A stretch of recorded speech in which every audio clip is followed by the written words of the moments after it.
Hey guys, what's up? Welcome to the channel, or welcome back to the channel. We are the Mile High Property Brothers. Today, a fun one, actually in depth as far as like from a personal standpoint, but we're gonna be covering the top 5 questions we get asked most when folks are moving here to Denver. And it's contextual, guys. It's from last year we did over 100 transactions just from this channel alone. So it is contextual to what are people actually asking from when they first contact us all the way through the process of when they're here. We're gonna let you know what that is right now. All right, let's dive into it.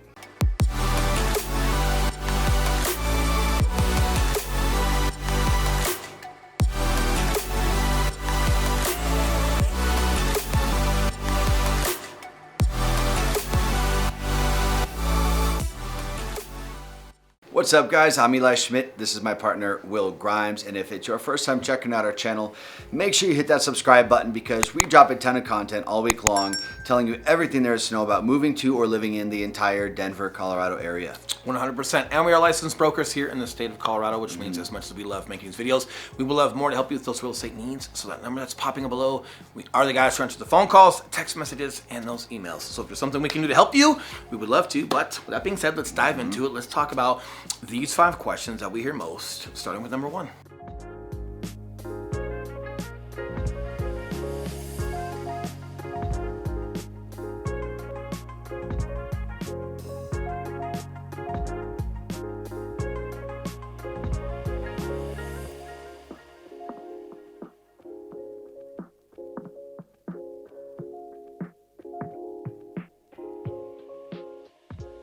All right, now the first question that we get from people reaching out, whether that's a comment on our channel or an email or a phone call or a text message, is, hey, what are the next steps? I'm kind of toying with the idea of moving to Colorado.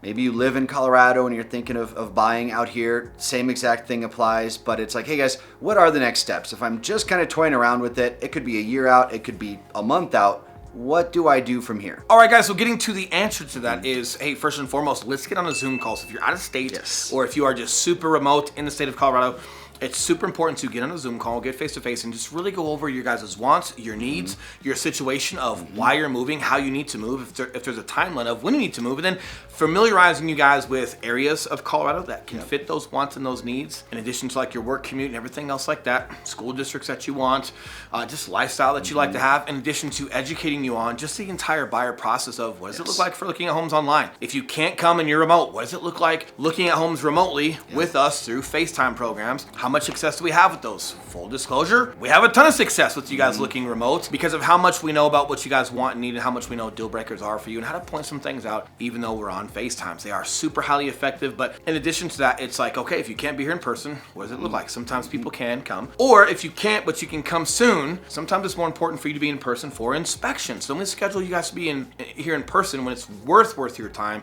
because we've picked the home, we've won the offer, and now the home that's in question, you can come out and see it for yourself during the inspection process, and then so on and so forth when it comes to what inspection processes look like, what appraisal processes look like, what do final walkthroughs look like, how do we negotiate terms and conditions for things that need to get mitigated on a home. Yes, sellers still fix things for homes, right? Like there's still a way to do that. So the biggest thing is us getting to know you and all of your wants, all of your needs, your timeline, why you have a timeline, the type of house you need, why you need that. A great example, just to give you guys some more context here, is some people say they need a 4-bed, 3-bath. Why do you need 4 beds? Well, we've got 3 rooms, we've got 2 kiddos, plus we got us, that's 3 rooms. We need a room for an office. Could you have a loft for an office? Well, yeah, if it were a loft that had this much square footage or that looked like this, we could use it. So that changes your search. That gives us a little bit more flexibility in what to look. So the whys and behind what you guys are trying to accomplish is super huge as far as us getting to know you. And then as far as you guys getting to know the process, that's where we can start educating you on, hey, moving forward after the Zoom call, what does that look like? But just giving you guys some recon and some context on, it's more than doable, more than possible, and here's what that looks like. Now, the second question that we get asked, and this is one that this is one of the primary things that we cover on that initial Zoom call, as Will covered in question number 1, but that is, what area is going to work best for me? So one of my favorite things to do whenever we're on these Zoom calls together is just do a screen share. We'll pop open a map. We'll discuss not only your work needs, like where you need to be in proximity for work, if you need to be anywhere specifically, but also lifestyle. And a lot of times that's the most important one. So we'll discuss kind of your wants and needs in both of those areas, pop open the map, do a screen share, and really just real time outline some different areas, neighborhoods, cities, parts of Colorado that could be perfect for you. And this is a time where people decide to come to Colorado. So even if they can't come to look at homes specifically, because looking at homes could take a week or two, you're going to look at a ton. Winning an offer could take a little while, depending, right? Sometimes it takes 2 or 3 offers to win the offer. So sometimes people come out prior to actually looking at a ton of homes, and they come out with us and they look at areas, right? Because no matter how cool a home is or how fancy a kitchen is, true, if you're in an area that you just don't desire to be in, man, that's a problem, and it makes that home, you don't care how cool that kitchen is, man. If you're just in an area where you don't like to commute, or just the vibe and what's available out there, it's like, man, you're just not in it. Well, problem, right? So because that's just not changing no matter how cool the house is, but you can make your own cool kitchen, you can change a couple things about a home if you choose to. Hey, let's focus on what's not going to change, and that's those areas. Right. But that can get a little time consuming. Sometimes that can take a day or two. So coming out and just having our buyer's guide with you and going from, hey, regardless of where we want to be around the Denver metro, we've got great places for you to go look, go shop, go drive around, go see. That way, depending on what area you want, you're going to get the full spectrum of what it feels like to live out there and what that would be. And then once you've got those areas dialed in, great. Now we can be on that screen share and go over a price point and look at bang for buck.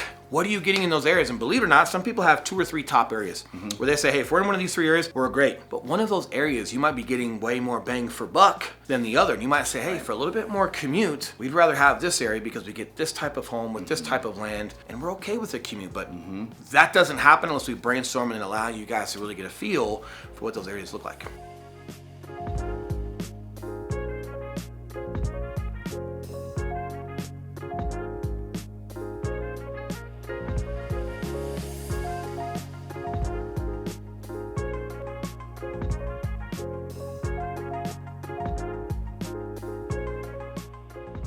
All right, the other question that we often get asked, number 3 here, this is, should I rent or should I buy? Correct. This is also circumstantial, so it could be yes and it could be no, right? So if you just have to be out here immediately because of work, but we can't necessarily find you something in a week, and even if we did, it still takes about a month to close. Hey, sometimes having a short rent, like a short-term rental, like an Airbnb, is not a bad idea, because you can get here, you can pay for your short-term rental, you can have something in a cube, or your stuff in a cube or storage, and then now you're local, which means now we can get super assertive with taking you out every day possible in order to find something that you guys like. Or if it's just, hey, you guys can't get out here to see the areas before having to move because of work, even if you guys did a short-term rental for 3 or 4 months and then you started at looking at areas and feeling vibes, or even if you rented in one of those areas short-term to feel that for a month and you rented somewhere else for a month, super possible. I will say a long-term rental, as far as like renting for a year just to slow the pace down of anything, like you're gonna be losing out on the equity of these homes, right? So even though interest rates are a little bit higher right now and the economy's starting to come back, could be higher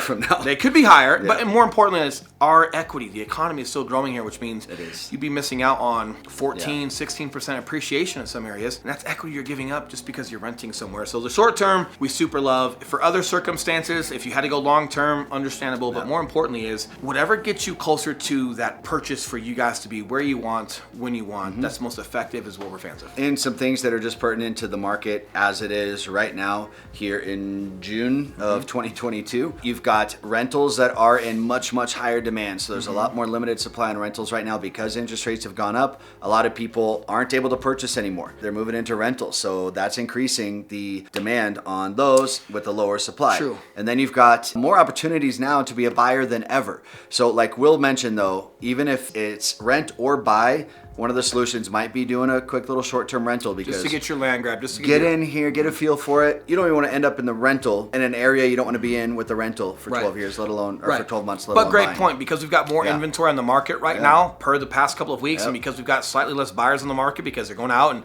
enjoying family and enjoying the summer activities, or some of them paused because the interest rate climbed a little bit. Now is probably one of the strongest times to be a buyer than there is. So the best you can capitalize on that, please do. But hey, listen, when all fails, like Eli actually lives in a little house on the prairie, and it's got the old stagecoach from like 1800 there. We can set up tents. You can have the entire Colorado experience and story time, fireside with Eli, some marshmallows, a hot spring, you name it. We haven't had a piece of beef in ages. All right, moving forward, not that I don't want to say with Eli on the prairie, looks awesome, is can you buy a house virtually, completely, as in you guys are now aware, yes, you guys can do FaceTimes with us, we can go through virtually, we can share virtually inspections and go through all of that stuff with you. We are highly effective with that. But hey, can you actually close with this process completely virtually? The answer is yes. So title companies do have sister title companies out in the states that you guys are at, and even if you couldn't make it to the office, they can have a notary come by and walk you through all of your paperwork and be notarized, and you guys could close on your new house from wherever you live right now.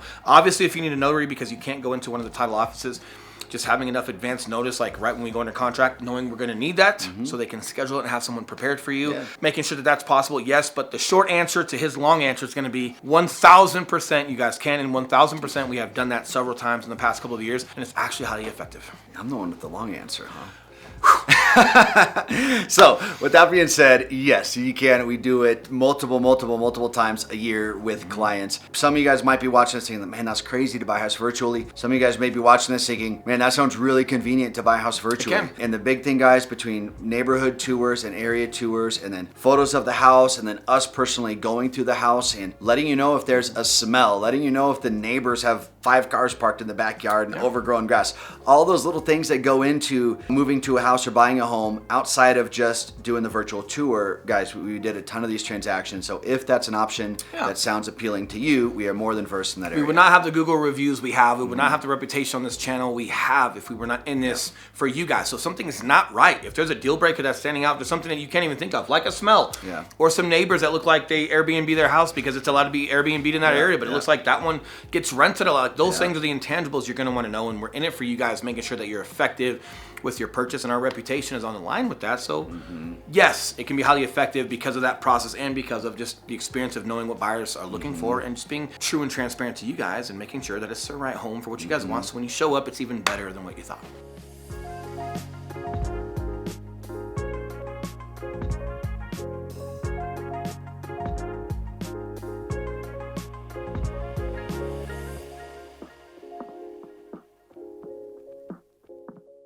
Now, finally, number 5 is now even a good time to buy a house in Denver, Colorado. Yes, being redundant. Yes, because we've got more inventory, right? Interest rates creeped a little bit, which let sellers know, oh, maybe this is the top of the market, which means we should be selling now. We shouldn't necessarily hold on any longer for their interest rates to drop again. Let's sell now. So there's more homes coming on the market. There's less buyers on the market because some of them paused because of the interest rate. Other people paused just because of the typical ebb and flow during the year. Guys, summer is never our busiest year as much as you might think. It's typically fourth quarter, which is the least of what you would think when it's snowing in Colorado. Why would people be buying homes in Colorado? It's because all of you think no one's buying a home in the winter. So everyone buys a home in the winter. And in the summer, guys, people are going on vacations or taking a break from reality or work, or they're getting kiddos into activities, or you got kiddos that play summer baseball and there's like 5,000 games.